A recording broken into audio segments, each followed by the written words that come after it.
f et g continuent.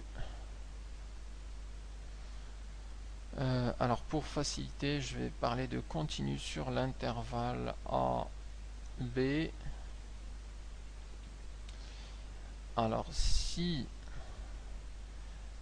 f de x est supérieur à g de x sur l'intervalle a, b,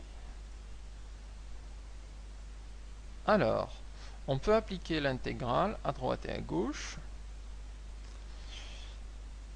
et ça nous donne l'intégrale entre a et b de f de x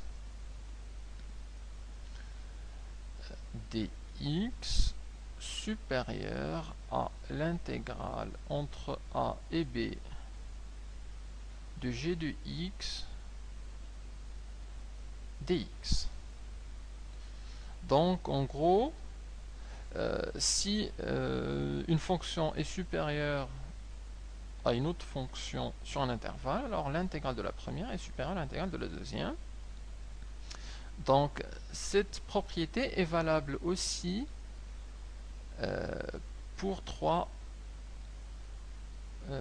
fonctions, valable aussi pour trois fonctions, c'est-à-dire f de x comprise entre g de x et h de x. Donc ça va nous donner l'intégrale de g de x inférieure à l'intégrale de f de x inférieure à l'intégrale de h de x ab, ab, ab.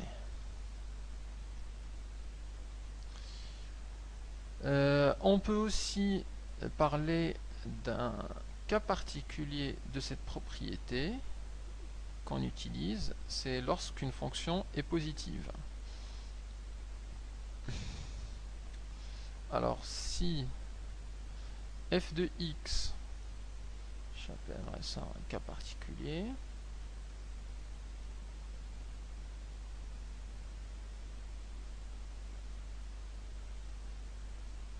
si f de x est supérieur à 0 sur un intervalle AB, alors l'intégrale de f de x dx entre a et b est supérieure à 0. Et on dit que l'intégrale d'une fonction positive est positive. Donc là, c'est un cas particulier puisqu'on a remplacé le g de x par une constante qui est égale à 0, et donc ça nous donne l'intégrale de 0 dx, et l'intégrale de 0, c'est 0.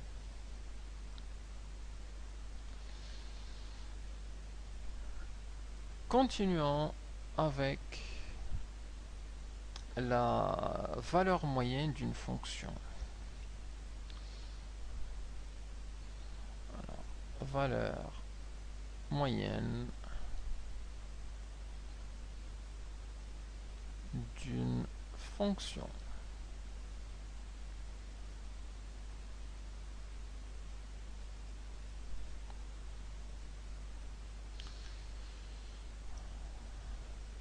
Alors soit f une fonction continue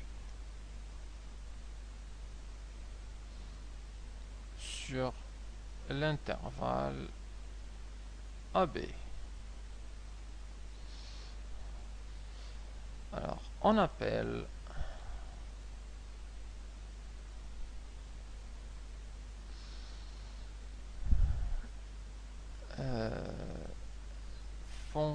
valeur moyenne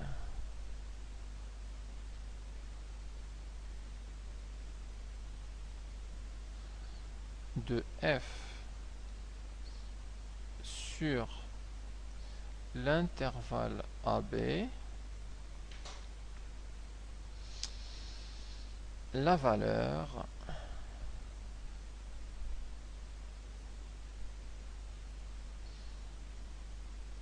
mu égale, alors 1 sur B moins A fois l'intégrale entre A et B de f de x dx.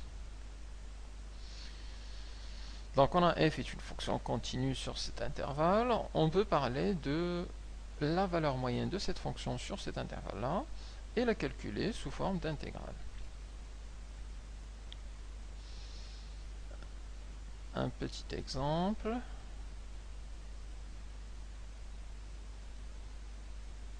Calculer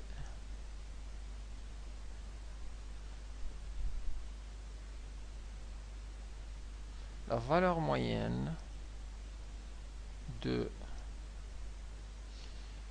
f de x égale à exponentielle de x sur l'intervalle 0, 1. Alors on va appliquer directement la relation. On a mu égale 1 sur... Alors on raisonne sur l'intervalle AB, donc sur l'intervalle 0, 1, donc c'est B moins A, le plus grand moins le plus petit, donc 1 moins 0, fois l'intégrale entre 0 et 1 de l'exponentielle de x dx. Et il faut calculer cette intégrale. Alors pour calculer cette intégrale, il faut trouver la primitive de l'exponentielle de x.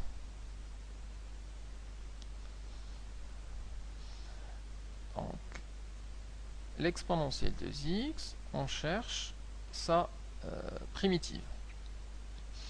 Alors cette fonction, on a de l'exponentielle d'une fonction.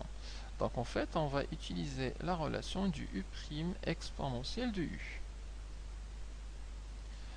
Avec u, ça va être 2x. Et donc le u' va être la dérivée de 2x, ça fait simplement 2.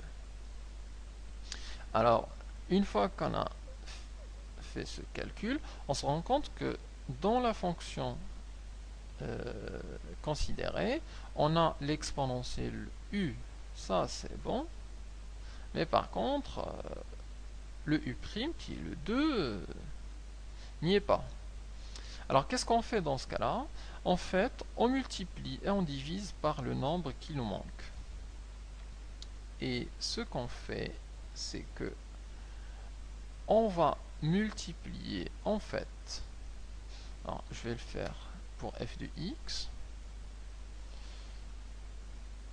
on a le f de x, c'était exponentielle de x, et on va la multiplier et la diviser par ce nombre qui nous manque, c'est-à-dire 2 multiplié par 2 et divisé par 2 fois l'exponentielle de x. On est bien d'accord, là on n'a rien changé, ce terme-là, c'est égal exactement à ce terme-là. Par contre, le fait de faire apparaître un 2, ça nous montre au numérateur exactement l'expression u' fois l'exponentielle de u. L'exponentielle de u, c'est l'exponentielle de x, et le u', c'est 2. Et ça, on sait calculer sa primitive.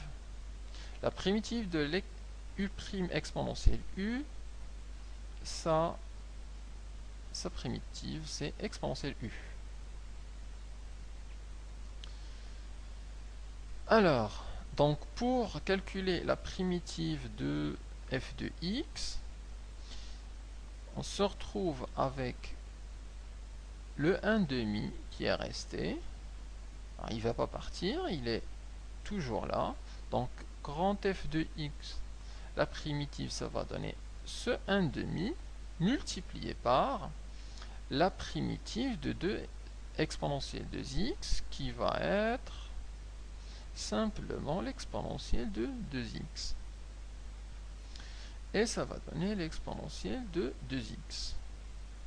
Et donc la primitive dont on a besoin, c'est l'exponentielle de 2x sur 2. Alors, on a calculé la primitive de f de x, l'exponentielle de x, donc on peut maintenant revenir au calcul ici et calculer la valeur moyenne. Donc, le mu, c'est égal, donc on avait dit 1 sur 1 moins 0, donc 1 sur 1, donc ça fait 1. Fois l'intégrale entre 0 et 1 de l'exponentielle de x dx, c'est égal, entre crochets, à la primitive de ça, donc c'est l'exponentielle 2x sur 2, entre 0 et 1. Et on va simplement appliquer ça en 1 moins ce même terme en 0. Ça va donner l'exponentielle de 2 fois 1 sur 2 moins l'exponentielle de 2 fois, en appliquant 0, donc 2 fois 0 sur 2. Ça va nous donner l'exponentielle de 2 sur 2 moins l'exponentielle de 0 sur 2. Donc, mu égale à l'exponentielle de 2 sur 2 moins l'exponentielle de 0 sur 2. Or, l'exponentielle de 0, on le connaît, ça c'est 1. Donc, ça va nous donner simplement exponentielle de 2 moins 1 sur 2. Et c'est justement la valeur moyenne de la fonction f de x égale l'exponentielle de x sur l'intervalle 0, 1. Alors on va passer maintenant à une partie intéressante des intégrales, qui est l'interprétation géométrique d'une intégrale. Alors, interprétation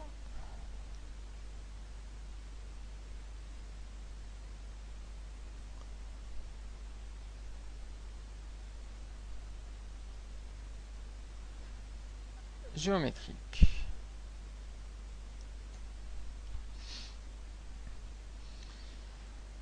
Et la définition. Alors, soit donc f, une fonction continue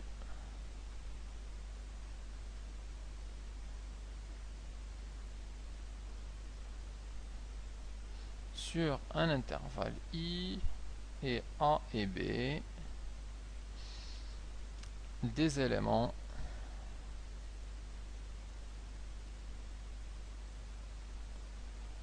de i tel que le a est inférieur à b. Alors, l'aire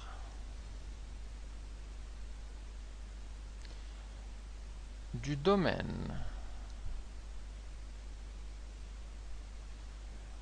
compris entre quatre choses. D'abord, le tracé C de la fonction f. Il est compris entre l'axe des abscisses.